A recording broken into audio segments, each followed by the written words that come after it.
മഴ ചെറുതായിട്ടൊന്ന് തോന്നുന്നത് കണ്ടപ്പോൾ വാഷിംഗ് മെഷീൻ്റെ അകത്തുള്ള ബെഡ്ഷീറ്റൊക്കെ എടുത്ത് അയലുമൊന്നും ഇട്ടു കേട്ടോ. അത് ഇട്ട് അകത്തേക്കാണ് കയറി കൊടുത്തിട്ട് അടുത്ത മഴ തകർത്ത് അങ്ങോട്ട് പെയ്യാണ്. അങ്ങനെ മഴയൊക്കെ അവിടെ ഇങ്ങനെ പെയ്യുന്നത്. മുറ്റത്ത് ഞാനും പാത്തും കൂടി വീഡിയോ ഒന്ന് അപ്ലോഡ് ചെയ്യാൻ വേണ്ടി മുറ്റത്തേക്ക് ഇറങ്ങിയപ്പോഴാണ് പാമ്പിനെപ്പോഴത്തെ ചെറിയൊരു ജന്തു, പാമ്പാണോന്ന് അറിയില്ല.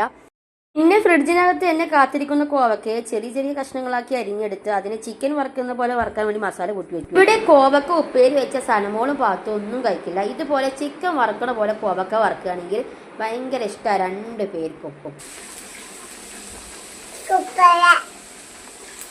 പിന്നെ ഉച്ചക്കത്തേക്ക് ഇന്നലത്തെ മുളക് കറി ഉണ്ടായിരുന്നു. അതിനൊന്ന് തേങ്ങ അരച്ച് മീൻകറി ആക്കിയെടുത്തു. പിന്നെ ഇത് കാന്താരി മുളകിൻ്റെ കൊണ്ടാട്ടാണ്, സൂപ്പറാണ് കേട്ടോ. അങ്ങനെ ഇന്ന് ഉച്ചക്കത്തേക്കുള്ള വിഭവങ്ങളാണ് ഇതൊക്കെ. ഇന്നലത്തെ തേങ്ങ അരച്ച മീൻകറി, കോവക്കുപ്പേരി, കൊണ്ടാട്ടമുളകും. വീഡിയോ ഇഷ്ടപ്പെട്ട ഒരു ലൈക്ക് ചെയ്ത് സപ്പോർട്ട് ചെയ്യണേ ഫ്രണ്ട്സ്.